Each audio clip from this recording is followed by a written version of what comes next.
So, PMDG are finally releasing the 737 for MSFS 24. 13 months, 400 days, over a year of it's coming and we're rebuilding it properly and trust the process. And now they want $30 per variant from people who already own it.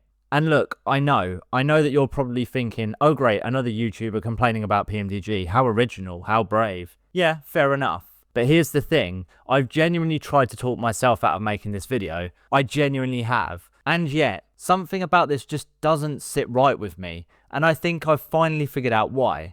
So put on your seatbelts, we're doing this. But before I go any further, I know exactly what's going to be coming in the comments. But any builds charge for updates too. Everybody charges, stop singling out PMDG. Yeah, fair point. Upgrade fees exist across the industry, especially since MSFS 24 has come out. PMDG aren't trying to be these cartoon villains cackling while everyone else hands out free stuff. I completely get that. But in July this year, Fenix released the big Fenix update, not the experimental beta from launch week way back in November 2024. I'm not counting that, as it wasn't supported by Fenix themselves and it did have bugs. I'm talking about the full native we rebuilt everything update. New modular sim object architecture, every asset rebuilt with multiple levels of detail, walk around mode with functional external panels like the refuel panel on the wing. Every existing customer got it for nothing, free. PMDG is positioning their 737 in the exact same way. Randazzo said the NG was rebuilt from the foundation, new cockpit, new cabin, new sounds, new physics. Same scope of work, different price tag. So why? Here's why context matters, and I promise that this is going somewhere, so please just stick with me for a moment. Builds makes Airbuses. Fenix makes Airbuses. FS Labs makes Airbuses. They're competing for the same customers, and if you don't like one, you can just buy the other. Simple as that. Fenix, facing that competition, chose to deliver their update for free, build goodwill, keep customers loyal, bet on long-term relationships. Builds, facing that exact same competition, chose to charge. Fair enough, different business decisions and customers can vote with their wallets. But here's the thing. If you want a study level 737NG in MSFS 24, there is exactly one option. One. PMDG. That is it. The iFly Max is a different aircraft altogether and it's still in beta now. There is nothing out there, no competition, absolutely zilch. So when PMDG decides to charge, you can't vote with your wallet. You can't go, well, I'll just buy the other one. There is no other one. You either pay or you don't fly an NG. And no, I'm not going to bring the default into this because it's just I understand capitalism. Monopolies exploit their position. Water is wet. That's the name of the game. I'm not going to sit here and pretend PMDG is evil for just wanting to make money. But when you have no competition and you've just got your customers all to yourself, you have a choice. Either squeeze your captive audience or build goodwill. Fenix chose goodwill even though they had competition. Build split the difference, and TFDI, well, we'll just have to wait and see. PMDG chose to squeeze us when they had no competition, and that's what stings. Hey, so Future James here during editing. So since I recorded this, things have developed. Firstly, the NG is fully released and the price is pretty interesting to say the least. PMDG quietly bumped up the base price from $69.99 to $74.99. So that generous 60% discount that they've announced is now less effective for you as a customer, and they've started clawing back some of that cash. But honestly, the price is the least of it because it's been shipped out with a ton of issues that are genuinely hard to believe. The nose cone isn't round, it's angular, like someone knocked off early on a Friday and forgot to finish the damn thing. The overall polygon count is much lower than we thought, and I'm not making this up, some have said the default 737 is better. The default. There are even square shadows on a product that costs more than some indie games, and there are holes, low resolution textures, and much more. 13 months we've waited, and this is what came out of it. So if you would like me to do a full review on this thing, let me know in the comments because there's clearly a lot more that I need to cover that I can't hear. Anyway, back to Pars James, who's trying to be fair. God help him.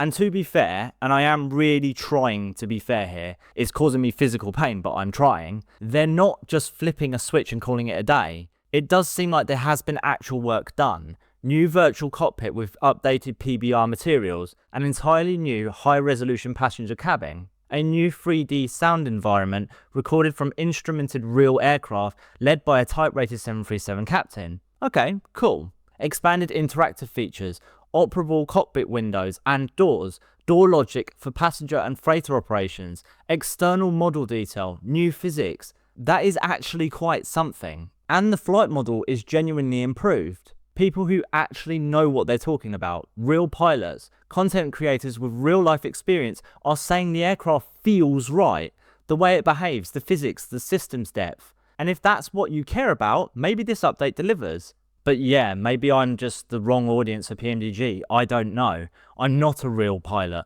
I'm not chasing study level accuracy for its own sake. What I care about is, does it look good? Does it sound good? Does it help me get better as a simmer? Does it get me close enough to the real thing that I can lose myself in the experience? That's what I want in an aircraft. What I don't care about, and I know that some of you are going to completely and utterly roast me for this, is whether the flight model is like 0.5% more accurate to the real aircraft's performance tables. I'm not going to notice that. I'm not a real pilot. I am the bloke who likes flying virtual planes and trying not to crash them. And when you look at what PMDG has provided us so far, the textures will still likely need a community mod to look actually decent. The cockpit, which I stare at for hours, needs something extra to not look flat. The features I'd actually notice and use day to day are largely unchanged. Maybe PMDG's audience is the hardcore study level crowd and I should just accept that. But then don't try and charge me $30 for improvements that I won't care about. A more mixed bag would have been better. Improvements picked from different areas and not just physics and systems depth, you know? It is work, like real development work. I'm not saying PMDG are just sitting on a beach sipping cocktails for 13 months. But when you bought the 737-800, you paid roughly, say $70 for what PMDG called the definitive 737. And I quote from the product page, the ultimate realization of flight simulation, 40 years in the making. That is what they sold you. Randazzo, PMDG's founder, said they decided to start afresh because dragging a 3.5-year-old product over just wouldn't do justice to what 2024 can offer. He framed the 2020 version as a product of its time, something they built when they were, quote, still learning how far the platform could be taken. So which is it? Was the 2022 release the ultimate realization of 40 years of development, or was it a learning exercise they've now moved past? Because you likely paid for the first one, and now you're being asked to pay again for what they're now calling the actual ultimate version. My brain actually f***ing hurts. And the thing is, 13 months is a long time. During those 13 months, while we were waiting, while we were watching other developers get their products working in the new sim, we were telling ourselves it would be worth it. PMDG were taking their time, right? They were doing it right, so it's worth the wait. Not rushing out a patch after a patch, but doing it properly first time. That's what we told ourselves. And then we get the info. And it's a new cockpit, a new cabin, new sounds. Cool. Where are the groundbreaking features that justified over a year of waiting while Fenix shipped out all of their stuff and an entirely new variant for free? I'm not saying that what PMDG are going to release is nothing. I'm saying it's not enough. Not for the weight or the price itself. Not when direct competitors showed what comprehensive rebuilds actually look like. If you want to charge me $30, then fine. But show me $30 worth of innovation. Show me features. Show me actually good textures. Show me something that makes me go, f***, that's why it took so long. A shinier cockpit just isn't that. And I think PMDG knows it isn't, because if they genuinely had anything substantial for us to bite our teeth into, they would have said it. They would have marketed the hell out of it. And yes, I am frustrated. I think a lot of us are, right? Because we wanted PMDG to drop this thing and blow us away and make us all feel like idiots for even doubting them. They didn't, and that's on them. The 737, bugs aside, is one of the best aircrafts in the sim. The very fact that Boeing themselves work with them to train actual pilots themselves has to mean something. That reputation has been earned over decades. But the weird thing is that the 777 was handled completely differently. One license covers both sims, so they're not legitimately opposed to free upgrades. They just made a different call with the 737 for whatever reason it is.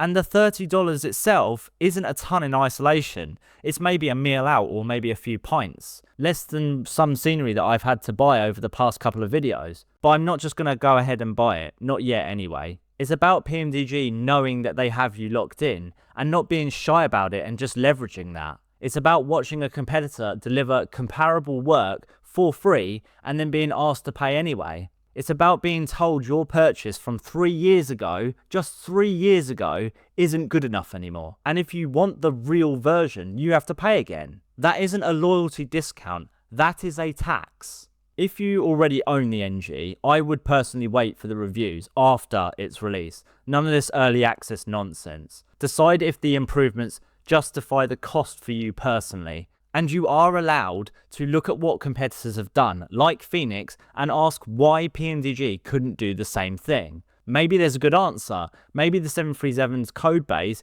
genuinely needed this approach. Maybe there's something I'm actually missing. But if so, PMDG should explain it, not just sit on their forums being condescending to individuals who actually question the company. Front it out, sell it to us, not just slap a 60% loyalty discount on the marketing and expect some sort of applause. And I know this video is going to be divisive. Some of you will agree, some of you will think I'm being unfair, some of you will try to talk down to me and pretend that I don't understand development or business. Fine, tell me, I want to hear.